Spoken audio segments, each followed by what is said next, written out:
Welcome back to Beauty Marks Podcast, a space where we embrace marks acquired through our journey. My name is Elizabeth Savion, and thank you for joining me on today's 36th episode. So, I'm really excited about today's conversation because this topic is a topic that has challenged me the past few years.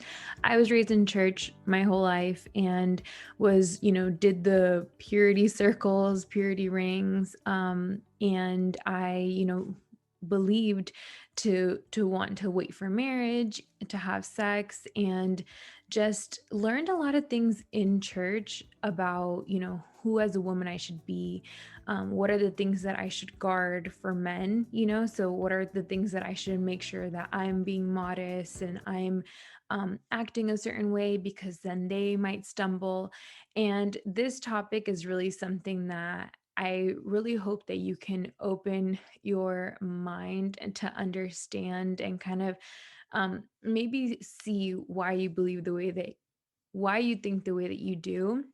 And so today we talk about purity culture. We talk about a sexual desire, a sin. What are the narratives that we hear in church about sex and all of that, and are things based on shame? Like, do you feel shame in your story when it comes to this topic, especially as someone of faith? If you have a past, what's your narrative when it comes to that? So this conversation, I really feel like will bless your life, and I hope that there's healing throughout hearing this message. So let's just get right into it. So I'm really excited to have a special guest today, Kat Harris, an author of Sexless in the City, as well as she has her own podcast. She's a dating coach. So thank you so much for joining me today, Kat. Thank you so much for having me, Elizabeth. It's such an honor to connect with you. I'm so excited to talk about life, love, and other mysteries, all the things. All the good stuff, especially like in today's day and age. Like, I feel like we need to have those conversations. So, for those that don't know you, can you talk a little bit about what you're passionate about? Yeah, absolutely. I from a young age, my heart has always been for women. And my vision really in my life is to empower women and equip women to embrace their beauty, identity, and value through storytelling. And often that means by me sharing my story first. I also, particularly in this season, especially as my book is coming out, Sexless in the City, I am so passionate, convicted to share a message that you are allowed to ask hard questions. You are allowed to doubt your faith. Often, when we give ourselves the permission to doubt, we actually find God in those spaces. And Yeah. then, specifically with stuff like sex and dating and singleness, I want women and men, all humans really, but women to really be equipped to walk through this season of singleness and dating and relationships well and free from fear, free from shame, free from really damaging narratives so many of us grew up hearing in church culture and in purity culture. And I really want people to leave that shame and really step into wholeness and freedom while staying really connected to their faith and values and all that good stuff. Yeah, that's so good. And I know you talk about it very well, like on your own podcast and on your platform. Like, you're very open about pretty uncomfortable things. Like, you don't really hear women, especially, talk about these kind of topics because of the cliches of how you were raised in church, how they made you feel like that was maybe like a man, they kind of make it seem like if that's not either struggles that we struggle with as women, or like kind of fully speak about those different topics. So, can you talk a little bit about how you started the Refined Woman and just all of that aspect? Yeah, so the Refined Woman started almost 9 years ago now. And so for if you're listening, the Refined Woman is the online platform that I run. And I through the Refined Woman, I offer courses, meditation guides, devotionals, and I host a podcast called The Refined Collective. But the Refined Woman actually started about 9 years ago after my 12th season of photographing New York Fashion Week.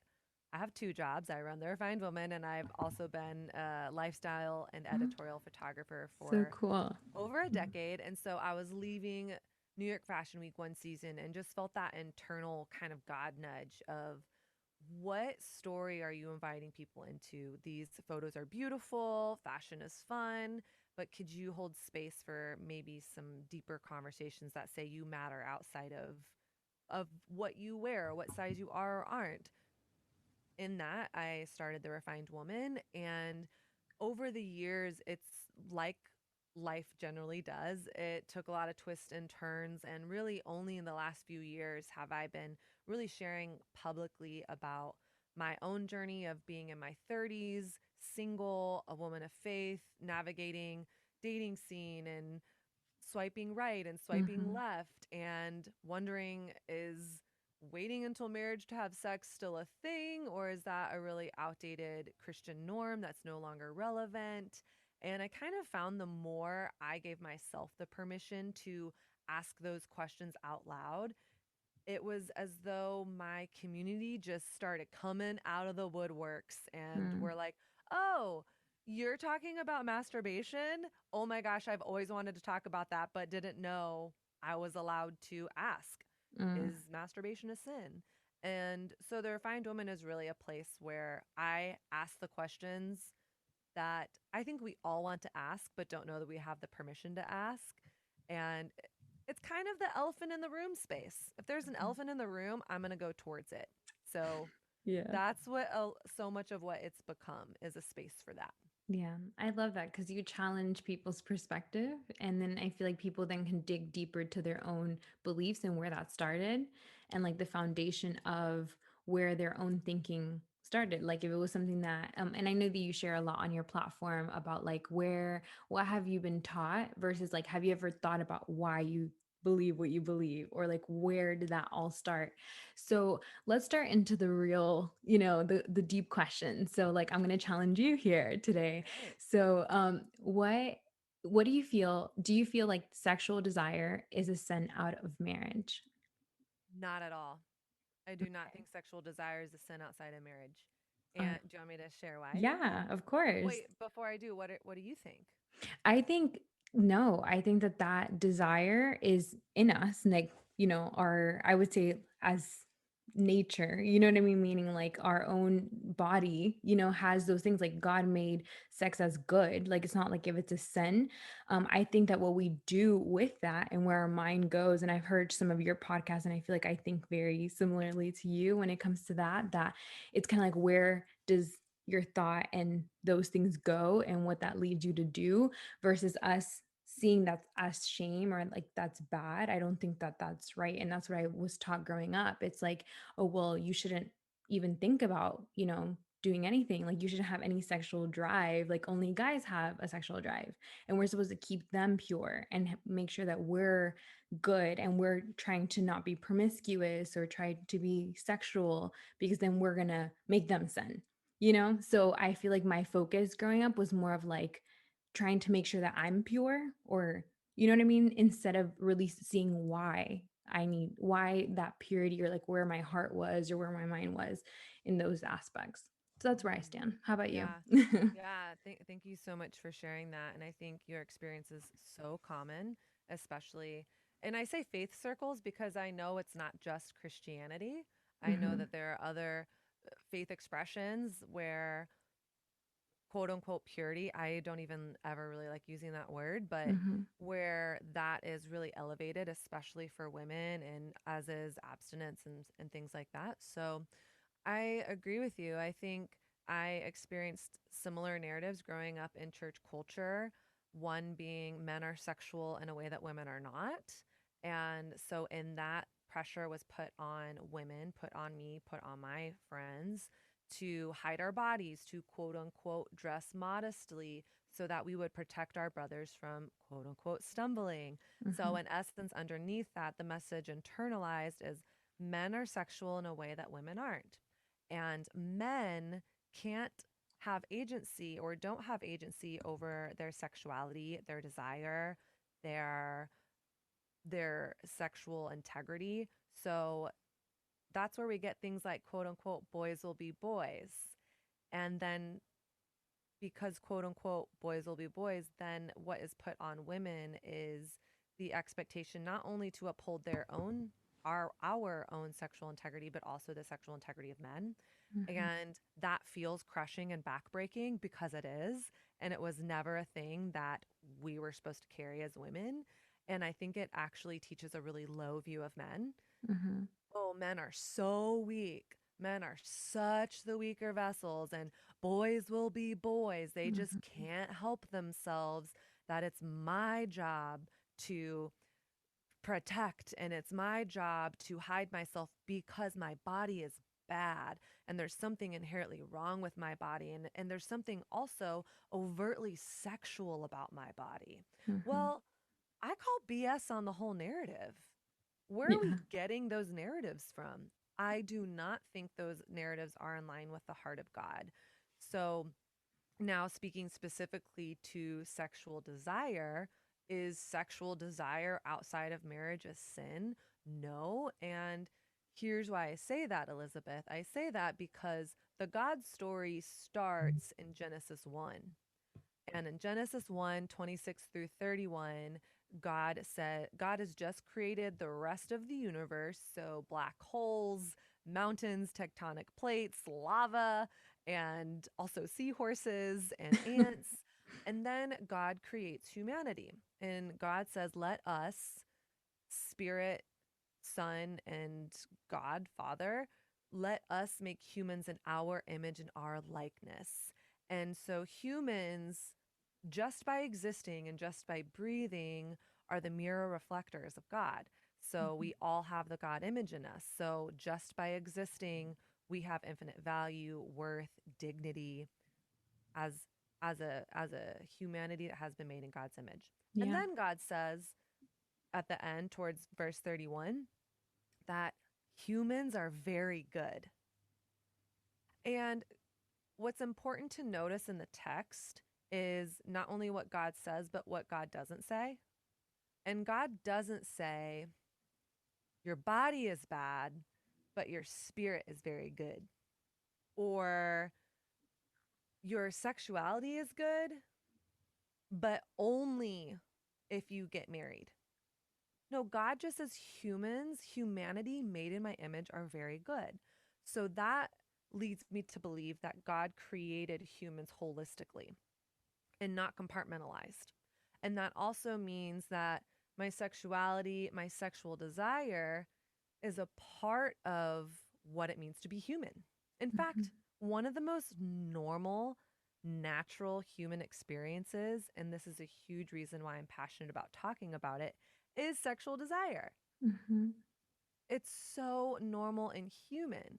And so, if our sexual desire is a part of what it means to be human, and if God said humans are very good in God's image, then that leads me to believe that regardless of relationship status, my sexual desire is a part of who I am and can be a really good and beautiful thing because God doesn't make bad things. That's right.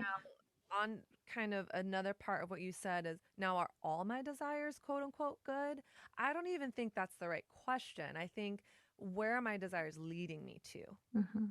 I mean, I'm filming my book trailer in 2 days, and so because of that, I'm avoiding salt. Salt Really? and dairy and sugar To and help carbs like now, be ready, like your body to be ready. not to lose weight, but Okay. that makes me puffy. It makes my under Oh. eyes puffy, Mm. and I have a sunrise call time, so I'll already feel really tired. And so saying no to those things not because they're bad or evil, but because I have a vision of wanting to show up my best for this Mm. shoot. And so my desire is, well, I want a pizza right now. Well, my pizzas are great. I love pizza. It's not bad. I'll have one after the shoot. But I'm going to say no to something good right now because I have a vision for something greater in the future. So Wow, that's good. I'll kind of leave this here. See how you want to take that the conversation. No, I agree. I love how you said that because it's like you have to look. Have you read the book Sacred Search? Sacred. I think I yeah, haven't. Sacred Search. No. It's talking about like singleness and just that season of singleness. And it talked about, I heard a podcast yesterday about it that it was talking about a fire and how a fire is the flame. Like, and people think about it when it comes to sex, like sex, the desire, all of that. And it was talking about like a fire can be good, but it can also be destructive, right? Like a fire can keep you warm, but it can also burn down a house. It can also, but what do we do with like a fire when it's contained? It's like we actually have control of where the warmth goes. So it was talking about how our desire is not bad. Like our desire is in us, you know what I mean? Like we have that, but it's what we allow, like putting those boundaries of what, because then when we think about long term, how that can affect. And it also was talking about hookup culture, like a whole bunch of other things that I thought was relatable to even our conversation today. So, I think that that is just a lot of people nowadays just have their own view on it and try to only put, like, it can either be two extremes. It's like you either were raised in a certain way and like that's how you think and you never question why, or you're like, you know what? I've been hurt by the church. I don't want to deal with any of that. I'm going to do the complete opposite of what I was raised in. You know what I mean? Because you saw that that didn't help you either. Mhm. So I wanted to talk a little bit about that now, about the myths or stigmas about sex and masturbation in the church. What are things that you've heard, or what are your thoughts on that? Okay, so myths about sex and or masturbation. Yeah.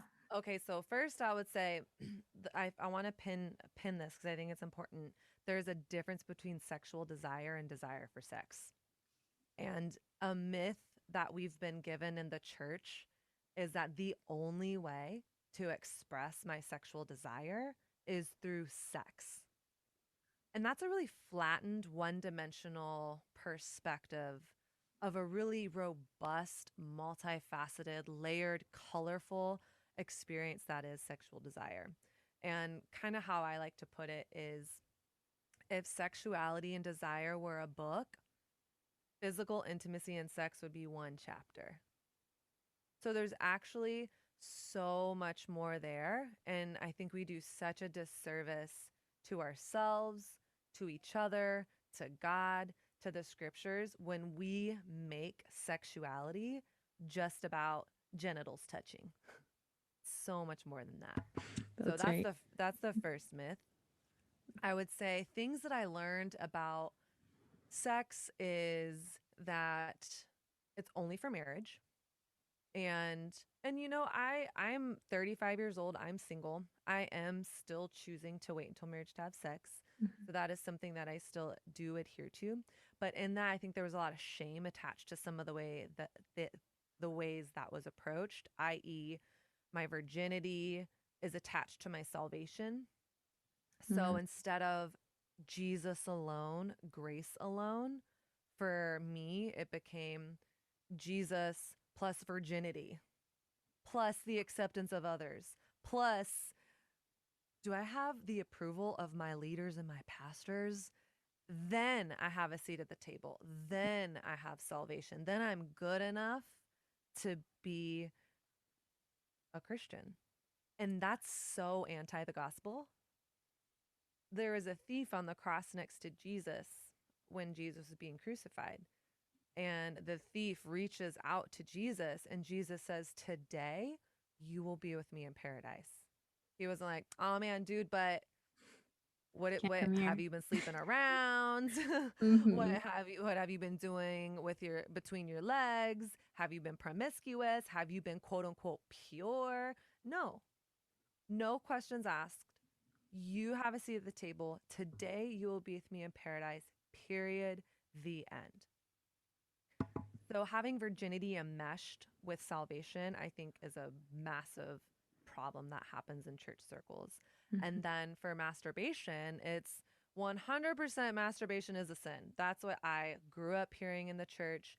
And then whenever it was talked about, it was only referenced for guys. Hmm.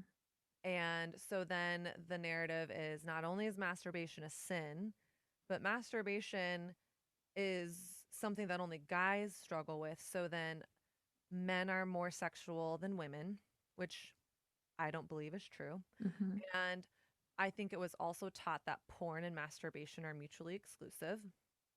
And I don't think that's true either. So those are, oh, also, pleasure is bad. Pleasure is sinful, sex is for procreation. Those are some of the narratives that I heard and I started getting curious about in my mid to late 20s as I was dating. And, I don't know what your story is, Elizabeth, but it wasn't hard for me not to have sex for most of my life Hmm. after I became a Christian because I didn't date a lot.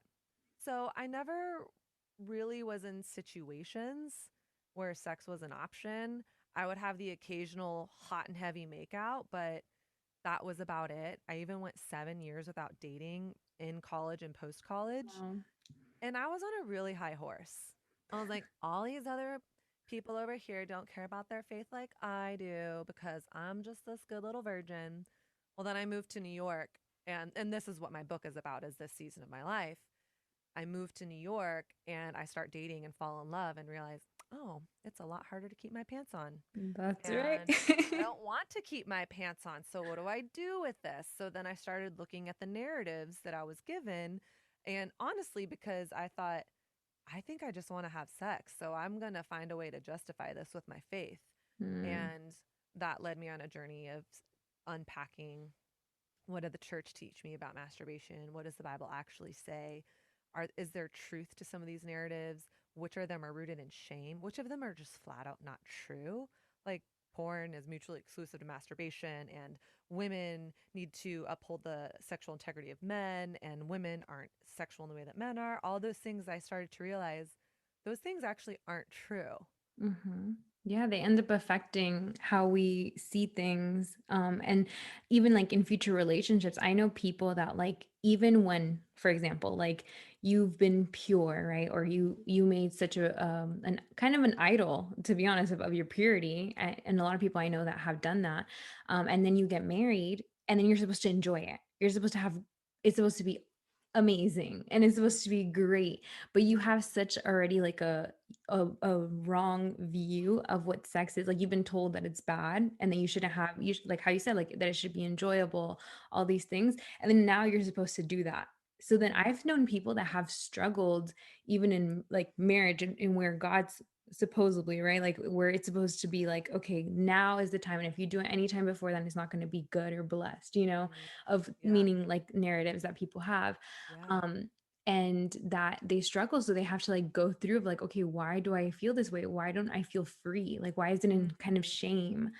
And Mhm. that's a huge reason why is because we have bought into this narrative that we are compartmentalized beings, that sexual desire is only to be expressed within marriage because we buy into the lie that sexual desire is just sex. Mhm.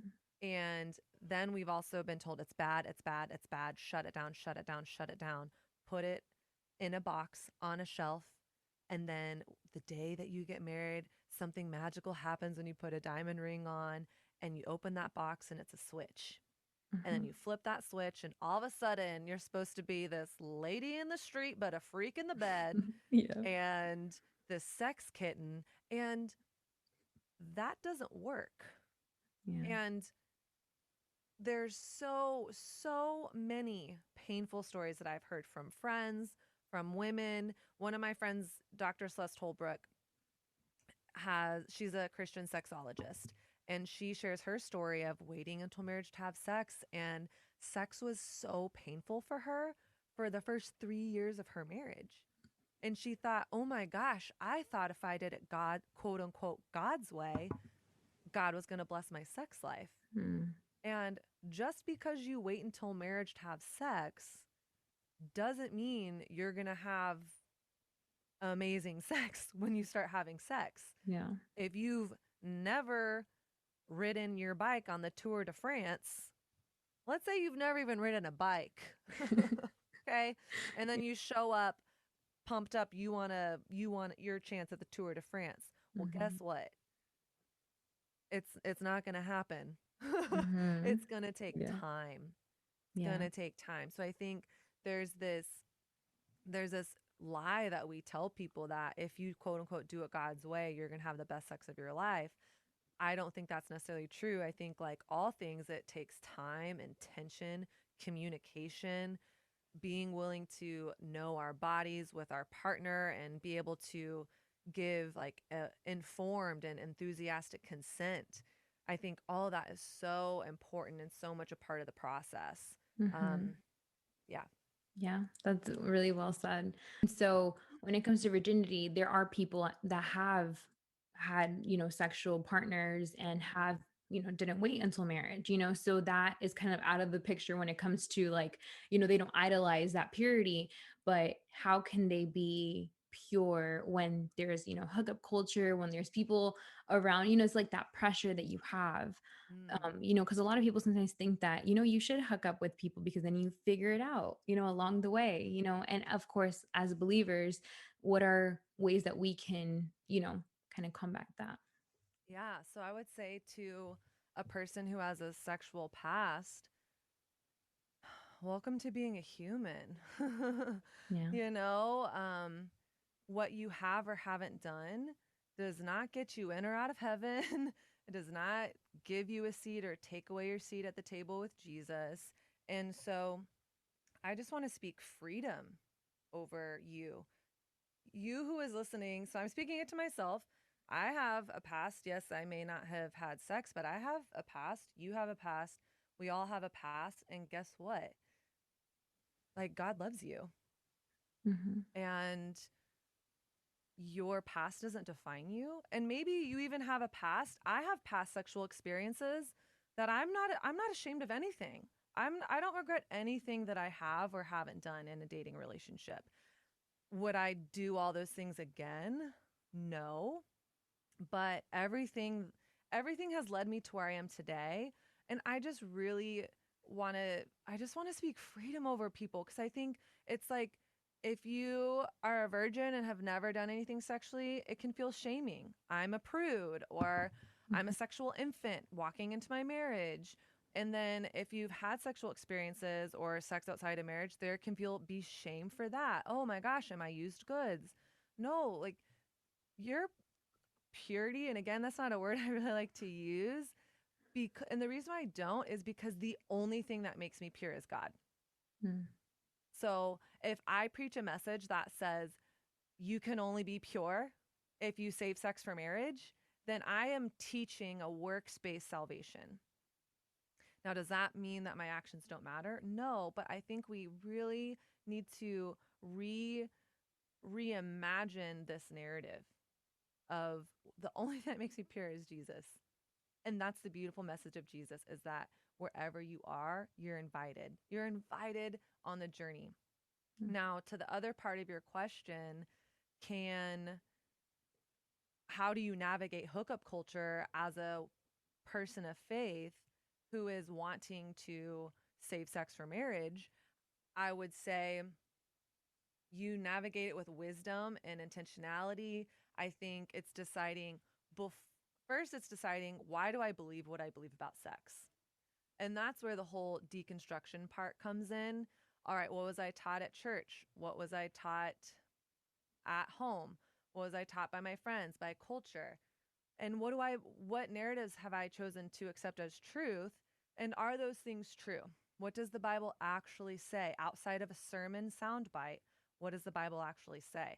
So be willing to deconstruct outside of, oh, well, because they told me that, or to be a good Christian, quote unquote, I need to not have sex.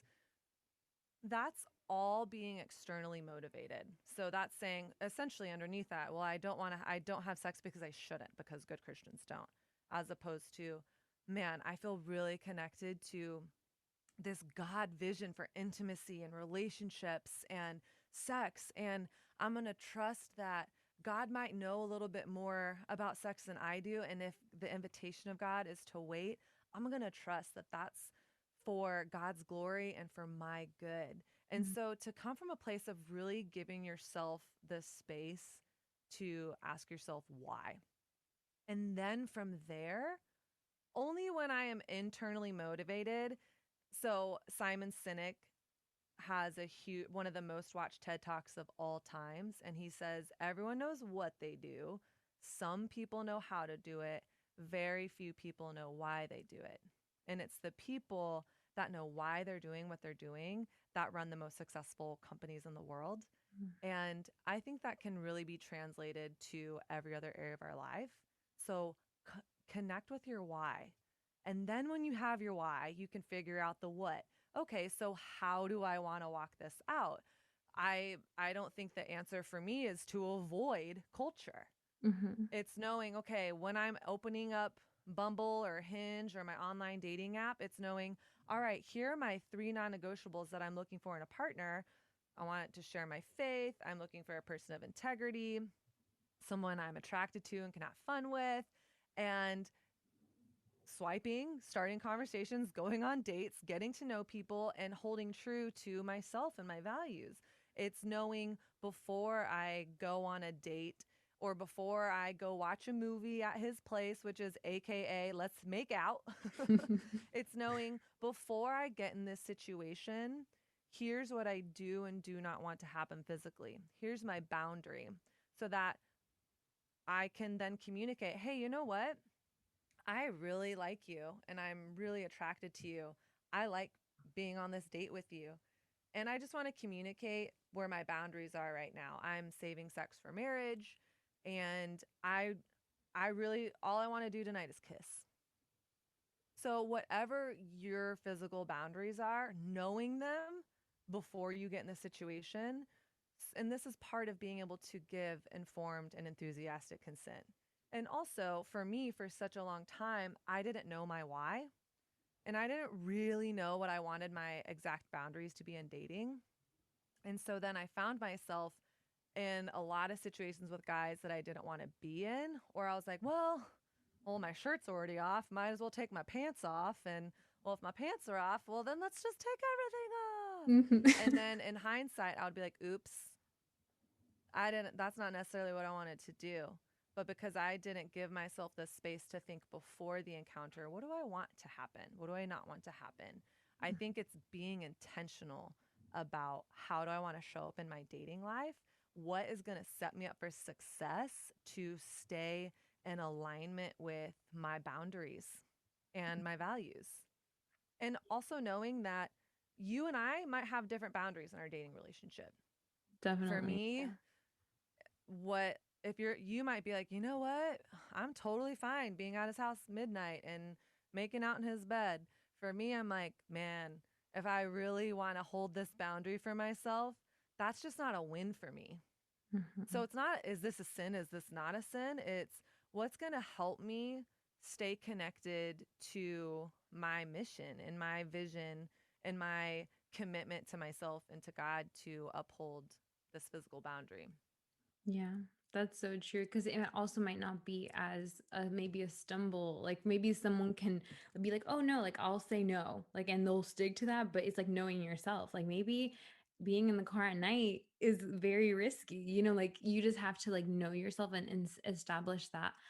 Well, and I like how you say that it's not out of fear because I feel like some people they want to uphold or like set boundaries because of fear that well but like I know that this is what I should be doing versus like why are you doing it, because I know that for me personally when I would not, as much as I desire to have like a healthy marriage in the future, I know when I have broke my boundaries for myself, I have felt like even more like kind of that shame or kind of like that like man like I knew that I didn't do this and I know that it affects me long term. Like for example, like I personally believe in sex is more than just physical. I think that there's a lot of things that God um helps us to do. Is not to stop us from having fun. It's more for our protection of our heart, of our bodies, of our mind. Like we are the temple. Like we this is something that we personally have to guard and protect. But it's kind of like I think for me personally it's been like sexual temptations or all those things just lead have can lead to more of a, it's like more harm against yourself, I feel personally, um than other experiences. So it's like it's important to know why you have those Mhm. why you believe what you believe, and why you're trying to establish those things, to protect your heart initially. Like, I think that it's like to protect yourself and then to honor God in the way of like, I'm doing this because I know that like God does have that person for me in the future. And I know that I don't want to get hurt and I don't want to go through that cycle of, like attaching to someone and then not, like all those things that happen when you attach to someone in a sexual way. So, what is some encouragement that you have for women, if they have felt, you were talking about, feeling free, Mm. from the shame and all of that. Yeah. I would say first and foremost that your relationship status doesn't define your purpose. So much of church culture revolves around getting married. And what a Hmm. beautiful desire. I Yeah, want to be married so bad. I want to have kids. I want the whole thing. And and my life isn't on pause until I get that. In that's fact, good. I might not ever get that. And God is still good. And so, regardless if a ring is on your finger or not, what lights you up? What gets you excited? What's that thing that when you talk about, you start using your hands Mm, and your heart rate increases a little bit and you feel that passion inside of you? Do more of that yeah, and do it for the glory of God. So, first and foremost, your singleness is not a hindrance in your life. God isn't holding out on you. You are not JV to the varsity of people in your life that are in relationships. Yeah. So I say that. And I also want to acknowledge and validate that it's hard to have a longing and a deep longing and desire that is a good and beautiful desire that's unfulfilled. I don't want to make it seem like I am all rainbows and butterflies over here. I'm waiting for God's best and I am fine if I never get that. No, if I don't ever meet someone, I'll be super sad. That's really hard. And there's hard moments being a 35-year-old single woman and longing for that intimacy and relationship and having to hold this space for myself and be like, wow, I feel really sad right now. And that's okay. And yes, I have purpose. And yes, my life doesn't hinge upon marriage. And yes, I'm living out the life that God is calling me to. And I can still want more.